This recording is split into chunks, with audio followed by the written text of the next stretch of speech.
Selamat datang di channel ini, jangan lupa klik tombol subscribe untuk mendukung channel ini, semoga Anda berlimpah rezeki amin.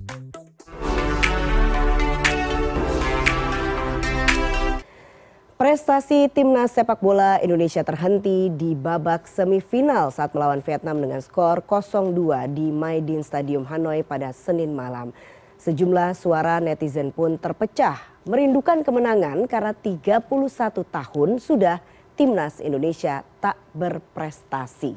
Evaluasi apa saja yang patut dilakukan timnas? Kami akan mengulasnya bersama pengamat sepak bola Anton Sanjaya. Selamat sore Mas Joy. Selamat sore Eva.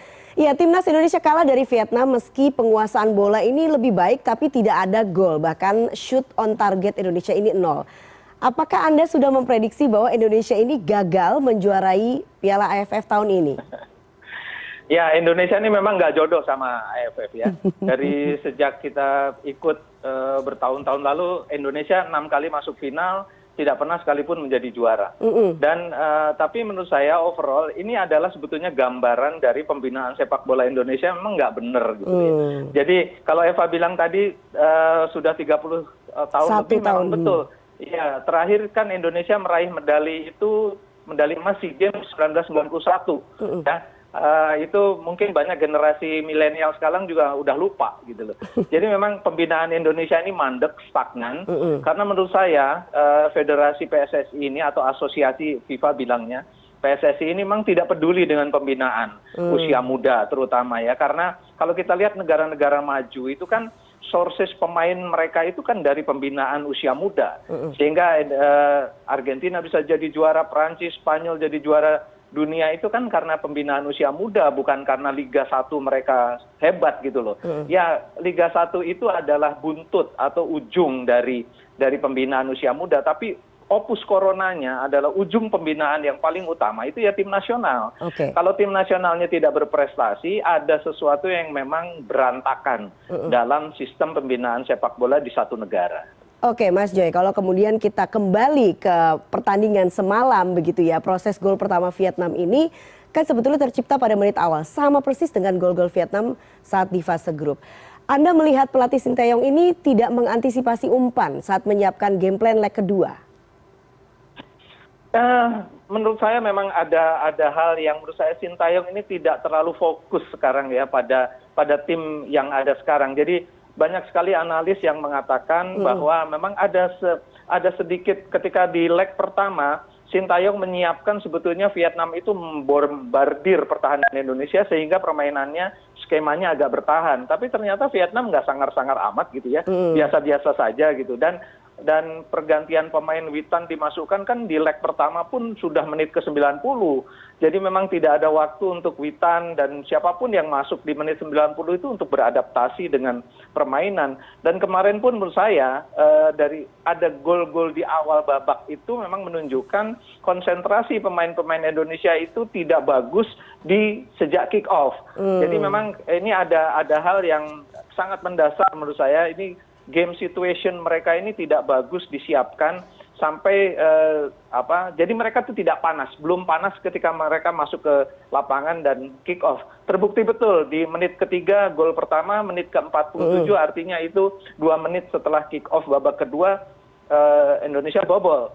Jadi memang menurut saya overall semua harus dievaluasi. Terutama kalau kita lihat juga sebetulnya departemen penyerangan Sinteyong ini berantakan betul dan tidak ada bukan cuma tidak ada shot on target ya, tidak ada betul-betul tidak ada hal yang membahayakan Vietnam dalam 2 pertandingan. Artinya game plan-nya Indonesia ini mudah terbaca begitu ya, Mas Joy? Saya rasa kalau di game di leg kedua sudah betul-betul dibaca. Yang punya kesempatan sebetulnya di leg pertama. Cuma sayang ada 4 peluang bersih memang tidak bisa diselesaikan. Sama sekali tidak klinikal penyelesaiannya. Jadi memang ini sangat terkait dengan apa ya? Dengan pengalaman, dengan kematangan pemain. Dan saya lihat memang pemain-pemain ini memang mereka terhebat sekarang kalau kita bicara Liga 1. Tapi kalau udah bicara level internasional udah berbeda lagi. Jadi memang ada level yang betul-betul tertinggal Indonesia ini. Kalau kemudian kita bicara pemain, ini ada pemain muda yang tengah jadi sorotan, Marcelino Ferdinand. Nah, semalam ini terlihat kesulitan untuk mendapatkan aliran bola untuk menjebol gawang Vietnam. Nah, apa yang terjadi menurut Anda? Apakah ada salah strategi di sini? Saya rasa kalau kita bicara sejak leg pertama, Marcelo Ferdinand kan punya beberapa peluang ya. Nah kemarin itu Vietnam ini memang terkenal dengan pertahanan mereka yang sangat solid. Dan kelihatan betul kesolidan mereka itu di leg kedua. Sampai sekarang tuh Vietnam belum pernah kebobolan loh di AFF. Jadi kalau Marcelo Ferdinand yang Anda bilang tadi tidak bisa dapat peluang, saya sih bisa paham karena memang Vietnam ini luar biasa. Tapi bukan soal taktik, bukan soal taktik Sintayong. Menurut saya memang Vietnam yang sangat solid dan Indonesia tidak punya kreativitas ketika masuk ke pertahanan Vietnam. Dan kemarin sebetulnya Mark Klok sudah leg pertama bagus ya, tapi leg kedua menurut saya ada Sadil Ramdhani yang masuk menggantikan Rahmat Irianto di leg kedua menurut saya justru jadi bumerang karena Sadil ini kan tipenya menyerang, Rahmat Irianto disimpan oleh Sintayong, tapi justru disitulah titik lemahnya Indonesia, gampang sekali tertekan. Gol pertama itu tidak ada DM ya, tidak ada defensive midfielder yang menjaga pemain-pemain agresif Vietnam, dan itu terasa betul terutama di gol pertama. Dan gol pertama itu yang membuat sebetulnya seluruh permainan berubah bagi Indonesia karena Indonesia kemudian menjadi lebih tegang, tertekan dan kelihatan betul tidak bisa mengembangkan kreativitasnya. Kalau semangatnya saya lihat sih ada, tapi memang kalau nggak ada kreativitas sulit untuk menembus Vietnam. Nah kalau kemudian bicara pergantian pemain hingga babak kedua berjalan lebih dari 5 menit, posisi Indonesia kan kemudian terdesak, ini tidak ada pergantian pemain oleh Sintayong. Apa Anda lihat memang tidak ada lagi pemain yang bisa masuk untuk memecah kebuntuan ini? Sebetulnya kan Witan masuk ya kalau tidak salah di menit ke-60-an. Tapi memang Vietnam sudah terlanjur solid. Mereka sudah terlanjur PD-nya sudah terbangun karena selama mungkin 50 atau 60 menit Indonesia tidak bisa mencetak satupun shot on target. Bahkan tidak ada penetrasi sama sekali ke wilayah sepertiga akhir pertahanan Vietnam. Jadi memang Indonesia sendiri mengalami kebuntuan ya. Kemarin saya lihat Mark Klok tidak bisa berbuat banyak juga, Sadil juga terlalu banyak. Memang Vietnam ini tricky ya, mereka agak sedikit brutal mainnya. Jadi dan itu yang membuat pemain Indonesia mungkin nyalinya agak berkurang karena mereka harus berbenturan terus. Bahkan ada yang disikut ya, dan itu meluput dari perhatian wasit. Itu juga yang melemahkan menurut saya mental bertanding pemain Indonesia sehingga kreativitasnya memang menjadi tidak keluar, dan itu bagian dari permainan Indonesia harus mengatasi itu.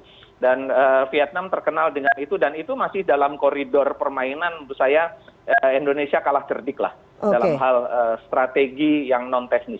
Dan ada kuncinya itu adalah masalah mental begitu ya. Nah kalau kemudian kita bicara pelatih Sintayong yang kemudian memberikan menit bermain yang lebih terhadap pemain-pemain yang bermain di liga luar negeri, meskipun di klub masing-masing mereka ini jarang bermain. Apakah ini juga mempengaruhi sebetulnya, Mas Joy? Ya pasti ada pengaruhnya ya. Walaupun status mereka itu sebetulnya kan bukan lebih tinggi ya, mereka lebih elit daripada pemain-pemain yang ada di domestik. Tapi pemain domestik kan lebih banyak menit bermainnya. Sementara katakanlah Arhan atau Asnawi tidak terlalu banyak menit bermainnya, sehingga kemudian memang ada kekakuan ketika dia masuk ke lapangan itu karena memang menit bermainnya kurang. Dan sistem yang dibangun oleh Sintayong itu membutuhkan pemain-pemain dengan jam terbang yang tinggi. Dan ini yang tidak terpenuhi untuk pemain-pemain yang berada di luar, tapi menit bermainnya kurang. Cuma mereka memang sebetulnya kepercayaan dirinya harus lebih tinggi. Sayangnya tidak. Inilah yang kemudian membuat Indonesia ini hampir semua puzzle-nya yang dipasang oleh Sintayong ini tidak klik gitu satu sama lain. Dan saya lihat sih kemarin dari sisi pertandingan semifinal sama sekali pertandingan yang bukan pertandingan yang bagus ya. Bahkan Vietnam pun sebetulnya mainnya jelek banget gitu loh. Tapi ya inilah level kita masih level Asia Tenggara. Overall sebetulnya Indonesia harus bebenah lebih banyak ya. Kalau saya sih udahlah, nggak usah mikir juara, nggak usah mikir apa. Kita mulai fokus kepada bagaimana meningkatkan kualitas liga domestik sehingga kemudian kita punya tim nasional yang jauh lebih bagus daripada yang ada sekarang. Sintayong nggak bisa apa-apa lagi karena memang udah mentok. Artinya memang sources yang dia punya tidak bisa lagi digenjot lebih tinggi lagi untuk menandingi Vietnam atau Thailand. Oke, nggak bisa apa-apa lagi. Nah, ini terakhir, apa catatan yang bisa Anda berikan untuk timnas yang akan berlaga di putaran final Piala Asia tahun ini, agar tentunya tidak menjadi bulan-bulanan begitu ya, dengan tim kuat Asia nanti. Kalau tadi Anda katakan sudah tidak bisa diapa-apakan lagi, apakah perlu ada evaluasi untuk pelatihnya juga? Saya rasa kalau pelatih diganti agak terlalu riskan ya, karena Sintayong kan sudah berjalan 3 tahun, dia sudah tahu sebetulnya apa yang harus dia lakukan. Problemnya adalah memang pemain-pemain ini butuh jam terbang yang lebih tinggi lagi. Kalau di liga domestik sebetulnya Sintayong sebagai pelatih tim nasional tuh bisa minta ke pelatih-pelatih liga domestik untuk anak-anak saya yang berlabel tim nasional tolong dikasih jam terbang yang lebih tinggi gitu loh. Itu bisa karena kan di sana dia ada direktur teknik. Direktur teknik itu punya kewajiban bilang sama pelatih-pelatih di lokal, di domestik untuk memberi jam terbang karena ini kan aset nasional. Itu dilakukan oleh Jerman, dilakukan oleh Spanyol untuk membuat tim nasional mereka kuat. Dan sehingga kemudian mereka sekarang butuh sebetulnya mereka bertemu lebih banyak lagi, ketemu atau dipertandingkan dengan tim-tim yang menurut saya kelasnya lebih bagus daripada sekadar Curaçao gitu ya. Mungkin ketemu Jepang lah, ketemu Korea lah gitu ya. Sehingga sebetulnya mereka kalaupun kalah, itu mereka punya pengalaman bertanding yang jauh lebih bagus daripada sekedar melawan Curaçao. Oke, semoga ini tentunya masukan-masukan ini bisa dilakukan begitu ya.